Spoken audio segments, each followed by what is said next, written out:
രാവിലെ എല്ലാവരും കൂടി ഒരുമിച്ചിരുന്ന് ബ്രേക്ക്ഫാസ്റ്റ് കഴിക്കുമ്പോഴാണ് ഡെന്നി തിരികെ പോകുന്നതിനെ പറ്റി സംസാരിച്ചു തുടങ്ങിയത്. അത് കേട്ടതും എല്ലാവരുടെയും മുഖം മങ്ങി.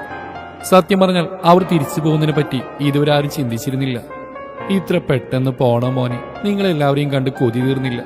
എന്റെ കൊച്ചിനെ കണ്ണു നിറച്ചൊന്ന് കാണാൻ കൂടി പറ്റിയില്ല. മാലതി മിഴിയുടെ തലയിൽ തലോടിക്കൊണ്ട് പറഞ്ഞു. പോണമ്മായി, ഇനിയും വൈകി അവിടുത്തെ കാര്യങ്ങളൊക്കെ പ്രശ്നത്തിലാവും. ഒരുപാട് പരിശ്രമിച്ച് നേടിയെടുത്താണ് ആ കമ്പനി. ഇവിടുന്ന് പോകാൻ ഇഷ്ടമുണ്ടായിട്ടല്ല, പക്ഷേ ഡെന്നി വിഷമത്തോടെ പറഞ്ഞു. എപ്പോഴത്തേക്കടാ പോകാൻ തീരുമാനിച്ചേ? ഉള്ളിലെ വിഷമം പുറത്താണിക്കാൻ നന്ദൻ ചോദിച്ചു. ഇന്ന് ഉച്ചയോടെ ഇറങ്ങാമെന്ന് വിചാരിക്കുക. അങ്ങനെയാണെങ്കിൽ രാത്രിക്ക് മുന്നേ എത്താം. നാളെ മുതൽ ഓഫീസിൽ പോയി തുടങ്ങാം. ഒരു ന്യൂ പ്രൊജക്ട് നാളെ മുതൽ സ്റ്റാർട്ടാവും. ഞാൻ കൂടെയില്ലാതെ പറ്റില്ലടാ, ഡെന്നി നിസ്സഹായതയോടെ പറഞ്ഞു. അവനും പോവാൻ തീരെ താല്പര്യമില്ലായിരുന്നു. പക്ഷേ പോയില്ലിൽ പ്രശ്നമാവുന്നുള്ളതുകൊണ്ട് മാത്രം ഡെന്നി വിഷമം ഉള്ളിൽ പിടിച്ചു. ഗൗരിയുടെയും ലച്ചുവിന്റെയും മിഴിയുടെയും മുഖം ഫ്യൂസ് പോയതുപോലെയായി. ആർക്കും അവിടുന്ന് പോവാൻ ഇഷ്ടമല്ലായിരുന്നു. ട്രീസയും കൊണ്ടുപോകുന്നുണ്ടോ? ബാലൻ ചോദിച്ചു. അമ്മച്ചിയോട് ഒറ്റയ്ക്ക് നിർത്തില്ല. അമ്മച്ചിയും ഞങ്ങളുടെ കൂടെ അവിടെ നിൽക്കുന്നതാണ് ഇഷ്ടം. ഇവിടെ ആവുമ്പോൾ അപ്പച്ചന്റെ ഓർമ്മകൾ ഉണ്ടാവും, ഡെന്നി പറഞ്ഞു. പെട്ടെന്ന് പോകുന്നു എന്ന് കേട്ടപ്പോൾ ഒരു വിഷമം. ഇത്രയും ദിവസം ഒരുമിച്ചുണ്ടായതല്ലേ. സാരമില്ല, എന്നാലും പോണ്ടേ, ബാലൻ പറഞ്ഞുകൊണ്ട് എഴുന്നേറ്റ് കൈ കഴുകി. പിന്നീട് ആരും അതിനെപ്പറ്റിയൊന്നും സംസാരിച്ചില്ല. ഡ്രസ്സെല്ലാം പാക്ക് ചെയ്യുമ്പോഴും ലച്ചുവും ഗൗരിയെല്ലാം സൈലന്റ് ആയിരുന്നു. ബാൽക്കണിയിലെ കൈവിരൽ പിടിച്ച് പുറത്തേക്ക് നോക്കിയിരിക്കുന്ന ഡെന്നിക്കരിയിലേക്ക് നന്ദൻ വന്നു. എന്താടാ ഇവിടെ നിൽക്കുന്നത്? നന്ദൻ അവൻ നിൽക്കുന്ന പോലെ നിന്നു. ഏയ് ഒന്നുമില്ലടാ, ഇങ്ങനെ ഓരോന്ന് ആലോചിച്ചു. ആർക്കും പോവാൻ ഇഷ്ടമല്ല. ഒരു വർഷത്തിലുള്ള ഇങ്ങോട്ട് തന്നെ തിരിച്ചു വരണം. കമ്പനി വിശ്വസിക്കാൻ പറ്റുന്ന ആരെങ്കിലും ഏൽപ്പിച്ചാ പിന്നെ ഞാൻ ഇടയ്ക്ക് പോയി നോക്കിയാൽ മതിയല്ലോ, ഡെന്നി പരിഹാരമാർഗം എന്ന പോലെ പറഞ്ഞു. അത് ശരിയാ, എടുത്തിയായിട്ട് ഒന്നും നിർത്തണ്ട, പയ്യെല്ലാം ശരിയാവും, നീ ടെൻഷനാവണ്ട. നന്ദൻ അവന്റെ ചുമലിൽ കൈവച്ചു. ഡെന്നി ഒരു പുഞ്ചിരിയോടെ ആ കൈയിൽ കൈകോർത്തു. ഉച്ചയോടെ അവിടുന്ന് ഇറങ്ങുമ്പോൾ എല്ലാവരുടെയും ഉള്ളിൽ സങ്കടമായിരുന്നു. മിഴി ഗൗരിയെ കെട്ടിപ്പിടിച്ച് കരച്ചിൽ തുടങ്ങി. കോരി വായുണ്ട് അങ്ങനെ കൂടെ, അവന് നിക്കാം ബാ, മിഴി ഏങ്ങിക്കൊണ്ട് പറഞ്ഞു. അയ്യേ, എന്നെ മിഴിക്കുഞ്ഞെന്തിനാ കരയുന്നത്? ഗൗരി വരും. ഇപ്പൊ ഗൗരി കുറെ പഠിക്കാനുണ്ട്. അത് കഴിയുമ്പോൾ അങ്ങോട്ട് വരാട്ടോ, എന്റെ മോള് സങ്കടപ്പെടണ്ട, ഗൗരി മിഴിയെ ആശ്വസിപ്പിക്കാൻ പറഞ്ഞു. ഉറപ്പായും വരുമോ? മിഴി കണ്ണുടച്ചുകൊണ്ട് ചോദിച്ചു. ഉറപ്പായും വരും, പ്രോമിസ്, ഗൗരി അവളുടെ കവിളിൽ ഉമ്മച്ചുകൊണ്ട് പറഞ്ഞു. എൻ്റെ അച്ഛനും വരുമോ? മിഴി നന്ദനെ നോക്കി. നന്ദൻ അവളെ വാരിയെടുത്ത് ഉമ്മൾ കൊണ്ട് മൂടി. ആടാ പൊന്നെ, നന്ദച്ചന് വരും. എന്നെ മിഴിമോളെ കാണാൻ ഇടയ്ക്കിടയ്ക്ക് വരും കേട്ടോ, നന്ദൻ പറഞ്ഞു. എപ്പോഴും വരണം, മിഴി അവന്റെ കവിളിൽ ഉമ്മച്ചുകൊണ്ട് പറഞ്ഞു. എപ്പോഴും വരും, കുറുമ്പൊന്നും കാണിക്കാൻ നല്ല കുട്ടിയായിട്ട് ഇരിക്കണം കേട്ടോ, നന്ദൻ അവൾ നോക്കി വാത്സല്യത്തോടെ പറഞ്ഞു. ആ, മിഴി തലയാട്ടി സമ്മതിച്ചു. ഡെന്നിയും ലച്ചുവും ട്രീസയും എല്ലാവരോടും യാത്ര പറഞ്ഞു. മായക്കും പ്രഭാകരനും അവിടുന്ന് പോകുന്ന സങ്കടം തന്നെയായിരുന്നു. കാരണം ചുരുങ്ങിയ ദിവസങ്ങൾ കൊണ്ട് അവരവിടെ ഒരു അംഗമായി മാറിയിരുന്നു. മാലതി ട്രീസയും ലച്ചുവിനെയും കെട്ടിപ്പിടിച്ച് കരഞ്ഞു. ഗൗരി ലച്ചു അടുത്തേക്ക് വന്നപ്പോൾ സങ്കടം മറച്ചുവെച്ച് അവളെ നോക്കി ചിരിയോടെ യാത്ര പറഞ്ഞു. ഡെന്നിയും നന്ദനും പരസ്പരം കെട്ടിപ്പിടിച്ചു. സമയം കിട്ടുമ്പോഴെല്ലാം അങ്ങോട്ട് ഇറങ്ങിയേക്കണേടാ, ദേ ഈ കാന്താരിയും കൂട്ടിക്കോ, ഡെന്നി ഗൗരിയെ നോക്കി പറഞ്ഞു. എല്ലാവരെയും നോക്കി ഒരിക്കൽ കൂടി യാത്ര പറഞ്ഞു അവർ കാറിൽ കയറി. ഡെന്നിയുടെ കാറ് പടികടന്നു പോയതും ഗൗരി അത്രയും നേരം പിടിച്ചു വെച്ച സങ്കടമെല്ലാം പുറത്തേക്ക് വിട്ടു. നന്ദന്റെ നെഞ്ചിൽ മുഖാമർത്തിയെന്ന് അവൾ ഏങ്ങിക്കരഞ്ഞു. ഉള്ളിലെ സങ്കടം പുറത്തു കാണിക്കാതെ നന്ദനും അവളെ ചേർത്ത് പിടിച്ചു. രാത്രിയോടെ അവർ എറണാകുളത്തെത്തി. ഭക്ഷണം പുറത്തുനിന്നും കഴിച്ചിരുന്നു. മിഴി മായയുടെ മടിയിൽ കിടന്ന് ഉറക്കം പിടിച്ചു. ഫ്ളാറ്റിന്റെ താഴെ കാർ നിർത്തിയതും എല്ലാവരും ഇറങ്ങി. ഡെന്നി മിഴിയെടുത്ത് മുന്നേ നടന്നു. പുറകെ ബാഗുമായി ബാക്കിയുള്ളവരും. റൂമിൽ കയറി മിഴിയെ ബെഡിൽ കിടത്തി ഡെന്നി അവിടെ കാലിൽ നിന്ന് ഷൂ ഉരിമാറ്റി AC അഡ്ജസ്റ്റ് ചെയ്ത് അവളെ നന്നായി പുതപ്പിച്ച് ആ കുഞ്ഞു നെറ്റിയിൽ മുത്തി. രണ്ടു വശത്തും തറയുന്ന വെച്ചുകൊണ്ട് അവൻ മാറി നിന്നു. ഷർട്ട് അയച്ച് മാറ്റിയപ്പോഴാണ് ലച്ചു ബാഗും കൊണ്ട് അകത്തേക്ക് വന്നു. കണ്ണാടിയിൽ കൂടി ഡെന്നി അവളെ നോക്കി നിന്നു. ഡെന്നിയെ കണ്ടതും ലച്ചു അവന്റെ അരികിലേക്ക് ചെന്നു. പുറകിലൂടെ അവനെ ചുറ്റിപ്പിടിച്ച് അവന്റെ നഗ്നമായ പുറത്ത് തലമുട്ടിച്ച് കണ്ണുകൾ അടച്ചവൾ നിന്നു. ലച്ചുവിന്റെ കൈകൾ മുന്നിലൂടെ അവന്റെ വയറിൽ മുറുകി. ഡെന്നി അവളുടെ കയ്യിൽ കൈകോർത്ത് കണ്ണുകൾ അടച്ചു. വേദു, അവൻ അവളെ വലിച്ചു മുന്നിലെത്തിക്കൊണ്ട് വിളിച്ചു. അവൾ മൂളിക്കൊണ്ട് അവന്റെ കഴുത്തിരികൾ മുഖമർത്തി. എന്തു പറ്റിയിടൂ? അവിടുന്ന് പോകുന്നതിന്റെ വിഷമാണോ? അവൻ അവളുടെ മുടിയിൽ തഴുകിക്കൊണ്ട് ചോദിച്ചു. നമുക്ക് അവിടെ മതി ചായ, അവിടെ നമ്മുടെ എല്ലാവരും ഉണ്ട്, ഇവിടെ ശ്വാസം മുട്ടുവാ, ലച്ചു തല മാത്രം ഉയർത്തി അവൻ നോക്കിക്കൊണ്ട് പറഞ്ഞു. ഡെന്നി കണ്ണുകൾ അടച്ചൊന്ന് വിശ്വസിച്ചു. എനിക്കും അവിടെ ഇഷ്ടം, പക്ഷെ നമുക്കിവിടെ കുറച്ച് കമ്മിറ്റ്മെന്റ്സ് ഇല്ലടാ. നമ്മൾ വിശ്വസിച്ച് ജോലി ചെയ്യുന്ന എത്രയോ പേരുണ്ട്. എല്ലാം പെട്ടെന്ന് അവസാനിപ്പിച്ച അവരുടെ കാര്യം എന്താവും? മോൾ എനിക്കൊരു 1 year സമയം താ, അതിനുള്ളിൽ എല്ലാം നമുക്ക് സെറ്റാക്കാം, തിരികെ അങ്ങോട്ടേക്ക് പോവാം, വിഷമിക്കണ്ട കേട്ടോ, അവൻ അവളുടെ താടിയിൽ പിടിച്ചുകൊണ്ട് പറഞ്ഞു. ശരിക്കും? ലച്ചുവിന്റെ കണ്ണുകൾ തിളങ്ങി. ആടിവണ്ണ്, ശരിക്കും ഞാൻ നന്ദനോട് സൂചിപ്പിച്ചതിനെ പറ്റി. ബിസിനസ് ഒറ്റയടിക്ക് നിർത്താനല്ല, കണ്ടിന്യൂ ചെയ്തു പോവാം. വീക്ക്ലി ഓർ മന്ത്ലി എനിക്ക് വന്ന് നോക്കിയാൽ മതിയല്ലോ. പക്ഷെ അതിപ്പോ പറ്റില്ല. ഇപ്പൊ നമ്മൾ സ്റ്റാർട്ട് ചെയ്തില്ലേ ഉള്ളൂ. ഒരു ബേസ് കിട്ടിയിട്ട് നമുക്ക് നോക്കാം. ഓക്കെ അല്ലേ? അവൻ അവിടെ നെറ്റിൽ നെറ്റിമുട്ടിച്ചു. Double okay. ലച്ചു അവന്റെ കവിളിൽ കടിച്ചുകൊണ്ട് പറഞ്ഞു. കടിക്കല്ലേ? ഡെന്നി ഒച്ചയെടുത്തു. അത് സന്തോഷം കൊണ്ടാ. ലച്ചു അവിടെ ഉമ്മച്ചുകൊണ്ട് പറഞ്ഞു. ആണോ? സന്തോഷമൊക്കെ കൊള്ളാം. പക്ഷെ ഇച്ചായന്റെ പൊന്നുമോള് നാളെ മുതൽ മര്യാദക്ക് ഓഫീസ് വരണം കേട്ടോ. ഡെന്നി അവിടെ മൂക്കിൽ പിടിച്ചു വലിച്ചുകൊണ്ട് പറഞ്ഞു. ഞാൻ വരണം, എനിക്ക് മടിയ. ഞാനിവിടെ വീട്ടിൽ ഇച്ചായന്റെ ഉത്തമ ഭാര്യയായിട്ട് കഴിഞ്ഞാൽ പോരെ? അവൾ കണ്ണുകൾ ചിമ്മിയടിച്ചുകൊണ്ട് ചോദിച്ചു. അയ്യടി, ഒരു ഉത്തമ ഭാര്യ? തൽക്കാലം എന്റെ പൊന്നുമോൾ അങ്ങനെ വെറുതെ ഇരിക്കാന്ന് കരുതണ്ട. എല്ലാം ഒറ്റയ്ക്കെന്റെ തലയിട്ട് മുങ്ങാനുള്ള പ്ലാൻ നടക്കില്ല മോളെ. 1 ഇയറിനുള്ളിൽ നാട്ടിൽ പോകണ്ടേ നമുക്ക്? അവനവിടെ ഇടുപ്പിൽ പിടിച്ചു വലിച്ച് തന്നിലേക്ക് ചേർത്തുകൊണ്ട് ചോദിച്ചു. ആ വേണം, ലച്ചു ആവേശത്തോടെ പറഞ്ഞു. അപ്പൊ നാളെ മുതൽ മര്യാദക്ക് വന്ന് എന്നെ സഹായിച്ചോ? ഓഫീസിൽ ഭർത്താവിനെ സഹായിക്കുന്നു ഉത്തമ ഭാര്യയുടെ ലക്ഷണമാണ്. അവൻ അവളെ കളിയാക്കിക്കൊണ്ട് പറഞ്ഞു. ഒന്ന് പോയി ചെയ്യാൻ കളിയാക്കാണ്ട്. പിന്നെ ആവശ്യം എന്റെയും കൂടെ ആയതുകൊണ്ട് ഞാൻ എന്തു വേണേലും ചെയ്യാം, ലച്ചു പറഞ്ഞു. എന്തു വേണേലും ചെയ്യോ? അവൻ അവളിലുള്ള പിടിമുറുക്കി. ലച്ചുവിന് അപകടം മണത്തു. ദീച്ചായ വേണ്ട, മാറി, മോള് കിടക്കുന്നുണ്ട്, ലച്ചു പതർച്ച മറച്ചു വെച്ചുകൊണ്ട് പറഞ്ഞു. നിന്റെ ബാക്കി ഉറങ്ങിക്കഴിഞ്ഞ ആന കുത്തി അറിയില്ല. ഡെന്നി അവളുടെ മുഖത്തെ ഭാഗങ്ങൾ ഒപ്പിയെടുത്തുകൊണ്ട് പറഞ്ഞു. വേണ്ട കേട്ടോ, അവൾ എഴുന്നേറ്റ് അറിയാലോ. പിന്നെ മോൻ ഇവിടെ ജീവിച്ചിരുന്നിട്ട് കാര്യമില്ല, ലച്ചു അവനെ തള്ളി മാറ്റിക്കൊണ്ട് പറഞ്ഞു. ശരി, ആ പ്രശ്നം നമുക്ക് സോൾവ് ആക്കാം, ഡെന്നി ആലോചിച്ചുകൊണ്ട് പറഞ്ഞു. എങ്ങനെ? ലച്ചു അവനെ സംശയത്തോടെ നോക്കി.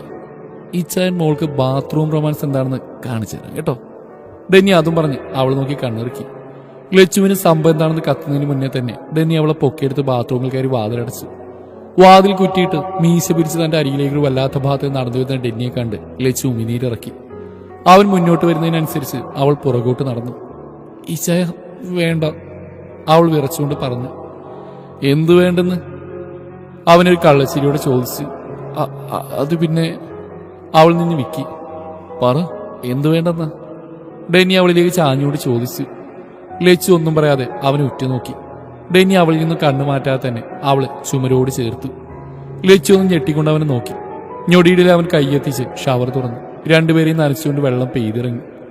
നീണ്ട മുടിയിൽ നിന്നും വാർന്നു വീഴുന്ന വെള്ളത്തിന്റെ ഇടയിലൂടെ ഡെന്നി ലച്ചുവിനെ നോക്കി. അവൾ കണ്ണുകൾ ഇറുകിയടച്ച് നിൽക്കുകയാണ്. പതിയെ പതിയെ ആ വെള്ളത്തുള്ളികൾ അവളുടെ ഉടലിനെ ഒന്നാകെ നനച്ചുകൊണ്ട് ഊർന്നിറങ്ങി. തണുത്ത വെള്ളത്തിന്റെ തണുപ്പ് അവളുടെ ശരീരത്തിലേക്ക് അരിച്ചിറങ്ങി. അതിന്റെ ബാക്കിയെന്നോണം അവളുടെ ചുണ്ടുകൾ വിറകൊണ്ടു. വെള്ളത്തിന്റെ ശബ്ദത്തിനൊപ്പം നേർത്ത ശബ്ദമായി അവളുടെ പല്ലുകൾ കൂട്ടിയിടിച്ചു. ഈച്ചായ, വിറച്ചുകൊണ്ട് അവൾ വിളിച്ചു. അവന്റെ കൈകൾ അവളുടെ വിരലുകളിൽ പതിഞ്ഞു. കവിളിൽ ഒട്ടിപ്പിടിച്ച് കിടക്കുന്ന മുടിയിഴകളെ അവൻ വിരലുകളാൽ നീക്കി. പതിയെ അവൻ ഇറങ്ങി അവളുടെ ചുണ്ടുകളിലെത്തി. വിറക്കുന്ന അവളുടെ അധരങ്ങളെ അവൻ ചൂണ്ടുവിരലും തള്ളവിരലും ഉപയോഗിച്ച് കൂട്ടിപ്പിടിച്ച്. ലച്ചു നിലത്തുനിന്നും പൊങ്ങിപ്പോയി. ഒരാശ്രയത്തിനെന്നോണം അവളുടെ കൈകൾ പുറകിലെ ചുമരിൽ പരതി. അതറിഞ്ഞെന്ന വണ്ണം ഡെന്നി അവളുടെ കൈകളെ തന്റെ മേലേക്ക് ചേർത്ത് വെച്ചു. ഒരാശ്വാസം പോലെ അവളുടെ വിരലുകൾ അവന്റെ നെഞ്ചിലെ രോമക്കാടുകളെ പിടിച്ചു വലിച്ചു. അവൾ എന്ന ലഹരിക്കുമ്പിൽ നിൽക്കുന്നതുകൊണ്ട് ഡെന്നി ആ വേദന അറിഞ്ഞില്ല. അവളുടെ വിറക്കുന്ന അധരങ്ങൾക്ക് ചൂട് പകരാനെന്ന വണ്ണം അവന്റെ അധരങ്ങൾ അവളോടടുത്തു. ആ അധരങ്ങളുടെ നേർത്ത സ്പർശം പോലും അവളെ ചുട്ടുപൊള്ളിച്ചു. ആദ്യം മൃദുവായി തുടങ്ങിയ ആ ചുംബനം പിന്നെ അതിന്റെ വന്യത കൈവരിച്ചു. അവന്റെ അധരങ്ങൾ അവളുടെ ചുണ്ടുകളെ കോർത്തു വലിച്ചു. ലച്ചു ആകെ തളർന്നു തുടങ്ങി. അത് മനസ്സിലാക്കിയ പോലെ അവൻ അവളെ ഇടുപ്പിൽ പിടിച്ച് അവനിലേക്ക് കൂടുതൽ ചേർത്ത് നിർത്തി. വെള്ളത്തുള്ളികൾ അവർക്കിടയിലേക്ക് ആഴ്ന്നിറങ്ങാൻ ശ്രമിച്ചുകൊണ്ട് പരാജയപ്പെട്ടു. അത്രയും ദൃഢമായിരുന്നു ആ ആലിംഗനം. അവൻ അവളുടെ കീഴ്ചുണ്ടിനെയും മേൽചുണ്ടിനെയും മാറി മാറി നുണഞ്ഞു. അവനിൽ അതൊരു ആവേശമായി മാറാൻ അധിക സമയം വേണ്ടി വന്നില്ല. ഒരു കൈ അവളുടെ കഴുത്തിന് പുറകിലായി പിടിച്ചുകൊണ്ട് അവൻ അവളെ തന്നിലേക്ക് അമർത്തി. വാശിയോടെയുള്ള അവന്റെ ചുംബനത്തിന് അടിമപ്പെട്ട് ഏതോ ഒരു വേളയിൽ അവളും തിരികെ ചുംബിച്ചു തുടങ്ങി. ചുംബനം ചുണ്ടുകൾ കടന്ന് നാവിലേക്ക് ചേക്കേറി. നാവുകൾ പരസ്പരം ചുറ്റിപ്പിണഞ്ഞു. തുടർച്ചയായി വീണുകൊണ്ടിരിക്കുന്ന വെള്ളവും അവന്റെ ചൂടും കൂടെ ആയപ്പോൾ ലച്ചു തളർന്നു തുടങ്ങി. അവളുടെ കൈകൾ അവനിൽ നിന്ന് ഊർന്നു വീണു. അതറിഞ്ഞ പോലെ അവൻ അവളെ മോചിപ്പിച്ചു. കിതച്ചുകൊണ്ട് ചുമലിൽ ചാരി അവളെ അവൻ വലിച്ച് നെഞ്ചോടടുപ്പിച്ചു. അവളുടെ കിതപ്പ് കണ്ട് അവൻ പതിയെ ചിരിച്ചു. അവൾ ഓക്കെ ആയതും പഴയതിലും വേഗത്തിൽ അവൻ അവളെ ചുമരിലേക്ക് ചാരി നിർത്തി കഴുത്തിലേക്ക് മുഖം പൂഴ്ത്തി. അവളുടെ വിരലുകൾ അവന്റെ മുടിയിൽ കോർത്തു വലിച്ചു. അവന്റെ പല്ലുകൾ കഴുത്തിലെ ഞരമ്പിൽ പതിയുന്ന വേദന അവൾ അറിഞ്ഞു. കഴുത്തിലൊന്നാകെ അവന്റെ മുഖം അലഞ്ഞു നടന്നു. അവിടെ നിന്നും അവ മാറിലേക്ക് തെന്നി നീങ്ങി. ഡ്രസ്സിന് മുകളിലൂടെ അവൻ അവിടെ അമർത്തി കടിച്ചു. അവളിൽ നിന്നൊരു ആർത്തനാദം പുറത്തേക്ക് വന്നു. ഒരു നിമിഷം പോലും പാഴാക്കാതെ അവൻ അവളുടെ വസ്ത്രങ്ങൾ അഴിച്ചു മാറ്റി. നഗ്നയായി തന്റെ മുന്നിൽ നിൽക്കുന്ന അവളെ കണ്ടതും ഡെന്നിയുടെ വികാരങ്ങളുടെ കടിഞ്ഞാൻ പൊട്ടി. ഷവർ ഓഫ് ചെയ്ത് അവൻ അവളൊരു ടവൽ കൊണ്ട് പൊതിഞ്ഞു. അവളെ എടുത്ത് പുറത്തേക്ക് നടക്കുമ്പോൾ അവന്റെ കണ്ണുകളിൽ ഇതുവരെ കാണാത്തൊരു ഭാവമായിരുന്നു. കട്ടിൽ കിടക്കുന്ന മിഴിയും നോക്കിക്കൊണ്ട് അവൻ അവളെ നിലത്തേക്ക് കിടത്തി. ലൈറ്റ് ഓഫ് ചെയ്ത് അവൻ അവൾക്കരികിലേക്ക് വന്നു. അവളെ പൊതിഞ്ഞ ആ ടവലെടുത്തു മാറ്റി അവന്റെ ദേഹം കൊണ്ട് അവളെ പൊതിഞ്ഞു പിടിച്ചു. വെള്ളത്തുള്ളികൾ നിറഞ്ഞു നിൽക്കുന്ന അവളുടെ മുഖത്തും ദേഹത്തും അവന്റെ ചുണ്ടുകൾ അലഞ്ഞു നടന്നു. അവ അവളുടെ കഴുത്തിലും വയറിലും മുഖത്തുമായി ഓടി നടന്നു. പലയിടത്തും ചുണ്ടുകൾക്കൊപ്പം തന്നെ എത്താൻ അവന്റെ നാവും പല്ലും മത്സരിച്ചു. ആ മത്സരത്തിന്റെ അടയാളം എന്ന പോലെ അവളുടെ ശരീരം ചുവന്നു. ഒടുവിൽ വികാരങ്ങൾ അതിന്റെ സീമകൾ ലംഘിച്ചപ്പോൾ അവൻ അവളിലേക്ക് ആഴ്ന്നിറങ്ങി. അവളുടെ കൈകൾ ആ നിമിഷം അവനെ തന്നിലേക്ക് കൂടുതൽ കൂടുതൽ അടുപ്പിച്ചുകൊണ്ടിരുന്നു. ഒടുവിൽ കിതച്ചുകൊണ്ട് അവൻ അവളിലേക്ക് തന്നെ തളർന്നു വീണു. ലച്ചുവിന്റെ നീണ്ട മുടിയിഴകൾ അവന്റെ മുഖത്തിനെ ഒന്നാകെ മറച്ചുകൊണ്ട് കിടന്നു. രാത്രിയുടെ ഓരോ യാമങ്ങളിലും അവൻ അവളിലെ പെണ്ണിനെ അറിഞ്ഞുകൊണ്ടിരുന്നു. ഒടുവിൽ തളർന്നു വീണ് അവളെ കോരിയെടുത്ത് അവൻ ബെഡിൽ കിടത്തി. അവൾക്കരികിലായി കിടന്നുകൊണ്ട് അവന്റെ കൈകൾ അവളെ ചേർത്ത് പിടിച്ചു. ഇതേ സമയം നെടുമ്പാശ്ശേരി എയർപോർട്ടിൽ മുംബൈ ഫ്ലൈറ്റ് ലാൻഡ് ചെയ്തു. പുറത്തെ എൻട്രൻസിൽ കിടക്കുന്ന കാറിലേക്ക് ആയിരിക്കൊണ്ട് അവൾ കണ്ണുകൾ അടച്ചു. അടഞ്ഞ കൺപോളകൾക്ക് മേലെ ചലിച്ചുകൊണ്ടിരിക്കുന്ന ആ കൃഷ്ണമണികൾ അവൾ എന്തോ ആലോചനയിലാണ് തെളിയിച്ചുകൊണ്ടിരുന്നു. അവളുടെ ചുണ്ടുകളിൽ മനോഹരമായ ഒരു ചിരി വിടർന്നു. അവനായി മാത്രമുള്ള ചിരി, അവനിലേക്ക് എത്തിച്ചേർന്നതിന്റെ സന്തോഷ സൂചകമായ ചിരി. ഡെന്നി രാവിലെ കണ്ണുറന്ന് നോക്കിയപ്പോൾ അരികിൽ ലച്ചുണ്ടായിരുന്നില്ല. തൊട്ടരികിൽ മിഴി സുഖമായി മൂടിപ്പൊസി കിടക്കുന്നുണ്ട്. അവൻ വാത്സല്യത്തോടെ ആ കുഞ്ഞു നെറ്റിയിൽ ഉമ്മവെച്ചു. ഡെന്നിയുടെ താടി മുഖത്തൂരസിയതും മിഴിയൊന്ന് ചിണുങ്ങിക്കൊണ്ട് തിരിഞ്ഞു കിടന്നു. ഉറക്കപ്രാന്തി, ഡെന്നി മിഴിയെ നോക്കി ചിരിച്ചുകൊണ്ട് പറഞ്ഞു. അവനൊന്ന് മൂരി നിവർന്നു. വാളിലെ ക്ലോക്കിൽ സമയം നോക്കിയപ്പോൾ 8 മണി കഴിഞ്ഞിരുന്നു. നേരം വൈകിയത് കണ്ട് അവൻ വേഗം എഴുന്നേറ്റു. ഈ പെണ്ണ് ഇന്ന് ഓഫീസ് പോകണമെന്ന് അറിയുന്നല്ലേ, എന്നിട്ട് ഇത്രയും സമയത്തും വിളിച്ചില്ല. ഡെന്നി തലക്ക് കൈ കൊടുത്തു. വേദോ, അവൻ ബെഡിൽ നിന്ന് എഴുന്നേറ്റോട് വിളിച്ചു. ആ ഇച്ചായ ദാ വരുവാ. ലച്ചു അടുക്കളയിൽ നിന്ന് വിളിച്ചു പറഞ്ഞു. ഡെന്നി നെറ്റിയിലേക്ക് വീണിടക്കുന്ന മുടിയെല്ലാം കൈകൊണ്ട് ഒതുക്കി. അതേ കൈകൊണ്ട് താടി മീശി ഒഴിഞ്ഞ് അവൻ കൈകളൊന്ന് സ്ട്രെച്ച് ചെയ്തു. പുറത്തെന്തോ നീറ്റൽ തോന്നിയതും വാൾ മിററിന്റെ മുമ്പിൽ പോയി നിന്ന് തിരിഞ്ഞു നോക്കി. ലച്ചുവിന്റെ നഖത്തിന്റെ അടയാളം കണ്ടതും അവൻ ചിരിയോടെ അവിടെ കൈയെത്തിച്ച് തൊട്ടു. വീണ്ടും നീറ്റൽ തോന്നിയതും അവൻ കൈ പിൻവലിച്ചു. അത് കണ്ടാണ് ലച്ചു അകത്തേക്ക് വന്ന്. ആഹാ, നേരം വെളുത്തപ്പോ കണ്ണാടി മുമ്പിൽ നിന്ന് കസർത്ത് തുടങ്ങിയ ഇതിന് മാത്രം എന്തിരിക്കുന്നെങ്കിലും നോക്കാൻ. ലച്ചു അവനെ കളിയാക്കിക്കൊണ്ട് ബെഡിൽ അലസമായി കിടന്ന ബ്ലാങ്കറ്റ് മടക്കിക്കൊണ്ടിരുന്നു. ഇത് ഇന്നലെ ഇച്ചായന്റെ പൊന്നുമോള് കാണിച്ച കസർത്തിന്റെ ബാക്കി നോക്കിയതാ. ഡെന്നി അവളുടെ അടുത്തേക്ക് വന്നുകൊണ്ട് പറഞ്ഞു. ഞാനെന്ത് ചെയ്തു? ലച്ചു സംശയത്തോടെ ചോദിച്ചു. അയ്യടാ, എന്ത് ചെയ്തെന്നോ? നോക്കടി, പിശാച പുറം മുഴുവൻ മാന്തി പൊളിച്ച് വെച്ചിരിക്കുന്നു. ഹോ, മനുഷ്യന് നീറിയിട്ട് പാടില്ല. ഡെന്നി അവളെ കൂർപ്പിച്ചു നോക്കിക്കൊണ്ട് പറഞ്ഞു. ആഹാ, നീർന്നുണ്ടല്ലേ? സൈസ് നിങ്ങളുടെ പുറത്ത് മാത്രമേ ഉള്ളൂ, എന്റെ മേല് മുഴുവനുണ്ട്. കുളിച്ചപ്പോ സ്വർഗം കണ്ടു മനുഷ്യൻ. ഇന്നലെ അമ്മാതിരി ആയിരുന്നല്ലോ. ലച്ചു അവനെ അടിപൊളി നോക്കിക്കൊണ്ട് പറഞ്ഞു. ആണോ ആണോ, ശരിക്കും നേറിയോ?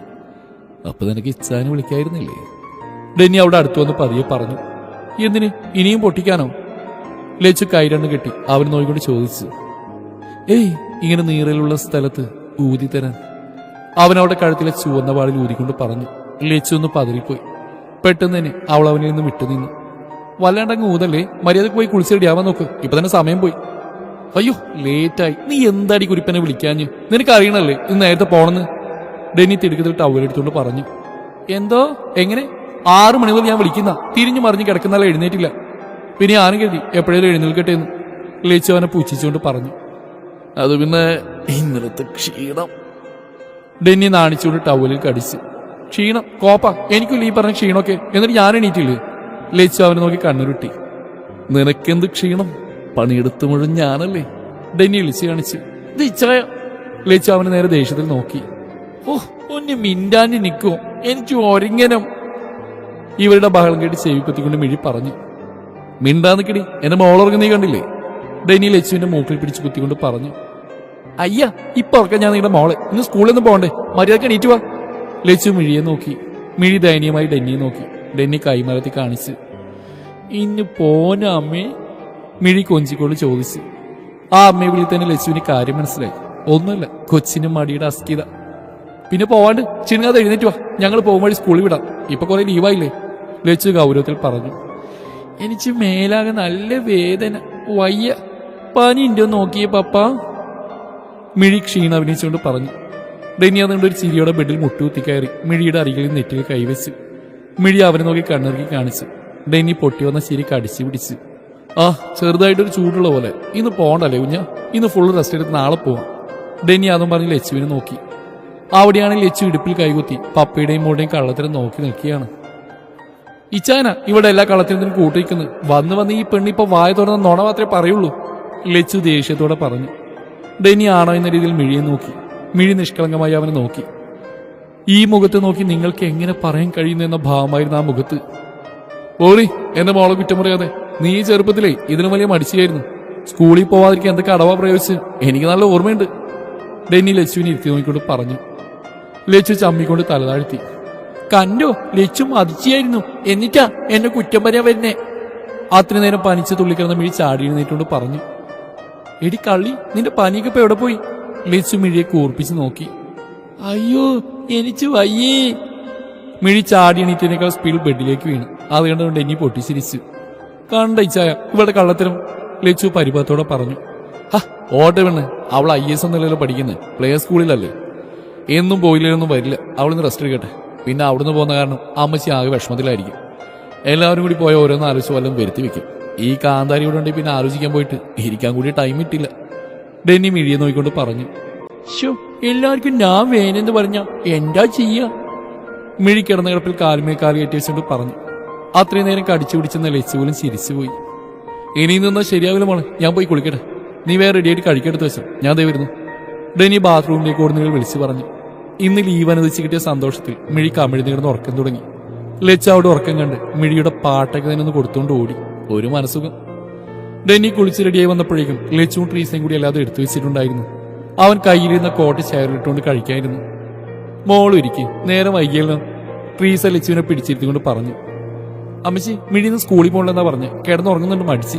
കുറച്ച് കഴിയുമ്പോൾ വിളിച്ച് എഴുന്നേൽപ്പിക്കണേ. ഇന്നലെ രാത്രി ഒന്നും മര്യാദ കഴിച്ചിട്ടില്ല. ലച്ചു കഴിക്കുന്നതിനിടയിൽ പറഞ്ഞു. അതൊക്കെ ഞാൻ നോക്കിക്കോളാം, നിങ്ങൾ പോവാൻ നോക്കി പിള്ളേരെ. ഡെന്നി ലച്ചു വേഗം തന്നെ കഴിച്ച് എഴുന്നേറ്റ്. ഇറങ്ങാൻ വേതു. ഡെന്നി ലാപ്പടങ്ങിയ ബാഗും കോട്ടെടുത്തോണ്ട് പറഞ്ഞു. ആഴ്ച എന്റെ കഴിഞ്ഞു. ലച്ചു കയ്യിൽ വാച്ച് കെട്ടി മുടി ഒന്നുകൂടി ഒതുക്കിക്കൊണ്ട് അവന്റെ പുറകെ ഇറങ്ങി. ട്രീസാർ പോകുന്നൊരു ചിരിയോടെ നോക്കി നിന്നു. ഡെന്നിയുടെ ക്യാബിൽ ഇരുന്നുകൊണ്ട് പിടിച്ച പണിയിലാണ് ഡെന്നിയിൽ ലച്ചു. അത്രയും ദിവസം മാറിയുന്നതുകൊണ്ടും ഡെന്നി തന്നെ ചെയ്തു തീർക്കേണ്ട കുറച്ച് ജോലിയുള്ളതുകൊണ്ടും അവർ നല്ല ബിസിയായിരുന്നു. സർ, ഡെന്നിയുടെ ക്യാബിൻ തുറന്ന് മഹേഷ് വിളിച്ചു. മഹേഷ് വാ. ഡെന്നി ഫയലിൽ നിന്ന് തലയെത്തിക്കൊണ്ട് പറഞ്ഞു. സർ, നമ്മൾ മുംബൈ കമ്പനിയായിട്ട് ഡീൽ ചെയ്ത പ്രൊജക്ട് ഇന്നു മുതൽ സ്റ്റാർട്ട് ചെയ്യാന്ന് പറഞ്ഞ് അവർ ലാസ്റ്റ് വീക്കിൽ മെയിൽ അയച്ചിരുന്നു. ഞാൻ അപ്പം തന്നെ സാറിന്റെ പേഴ്സണൽ ഐഡിയിലേക്ക് ഫോർവേഡ് ചെയ്തിരുന്നു. മഹേഷ് പറഞ്ഞു. ഓ യെസ്, എനിക്ക് ഓർമ്മയുണ്ട്. അവർ പിന്നെ അപ്രോച്ച് ചെയ്തിരുന്നോ? ഡെന്നി ചോദിച്ചു. യെസ് സർ, അവിടെ 2 സ്റ്റാഫ്സ് ഇന്നു മുതൽ ജോയിൻ ചെയ്യുന്ന നമുക്ക് കിട്ടിയ ഇൻഫർമേഷൻ. പക്ഷെ ഇന്ന് രാവിലെ അവർ വീണ്ടും വിളിച്ചിരുന്നു. അവരുടെ MD നേരിട്ട് വന്ന ഡീലിംഗ് എന്ന് പറഞ്ഞു. മഹേഷ് പറഞ്ഞു നിർത്തി. ഓക്കെ, എപ്പത്തെന്ന് പറഞ്ഞു? ഡെന്നി അയാളെ നോക്കി ചോദിച്ചു. അവരുടെ PA വിളിച്ചിരുന്നു, കുറച്ച് സമയത്തിനുള്ളിൽ എത്തിച്ചേരുന്നാ പറഞ്ഞു. ഡെന്നി ലച്ചുവിനെ നോക്കി. അവിടെ ഇപ്പൊ പൊട്ടെന്ന് പറഞ്ഞ അവസ്ഥയാണ്. അവൻ ചിരി കടിച്ചു പിടിച്ച് മഹേഷിനെ നോക്കി. Okay Mahesh, you may leave now. അവരെത്തുമ്പോൾ ഇൻഫോം ചെയ്തേക്ക്. Okay sir. മഹേഷ് അവനെ നോക്കി പറഞ്ഞുകൊണ്ട് പുറത്തേക്ക് ഇറങ്ങി. അയാൾ പോയെന്നിടത്തിൽ ലച്ചു ചെയറിൽ നിന്ന് ചാടി എഴുന്നേറ്റ്. എന്താടി? പെട്ടെന്നുള്ള അവിടെ നീക്കം കണ്ട് പതറിക്കൊണ്ട് ഡെന്നി ചോദിച്ചു. അയാൾ ഇപ്പൊ പറഞ്ഞ MD ആ പിശാശല്ലേ? ലച്ചു ദേഷ്യത്തോട് ചോദിച്ചു. ഏത് പിശാശ്? മനസ്സിലായിട്ട് ആവാത്ത പോലെ ഡെന്നി ചോദിച്ചു. നിങ്ങളുടെ ആ ദക്ഷ പിശാശ്? ലച്ചു അവരെ കോളി കുത്തിപ്പിടിച്ചോണ്ട് ചോദിച്ചു. എന്തയോ? അവൻ കുസൃതിയോടെ പറഞ്ഞു.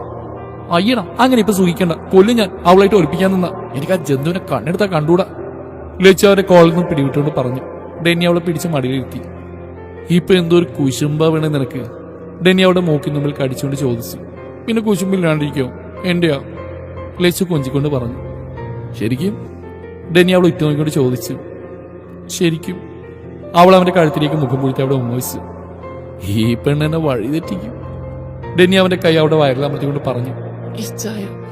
ലച്ചു വിറച്ചുകൊണ്ട് വിളിച്ചു. ഡെന്നി ഒരു ചിരിയോടെ അവളുടെ വിറക്കുന്ന അതിരങ്ങൾ തന്റേതാക്കി മാറ്റി. അവന്റെ ചുംബന ചൂടിൽ അവളുടെ കൈ അവനിൽ കൂടുതൽ അമർന്നു. ചുറ്റുമുള്ളതിനെല്ലാം മറന്ന് അവർ പരസ്പരാധരങ്ങളുടെ ചൂട് പങ്കുവെച്ചുകൊണ്ടിരുന്നു.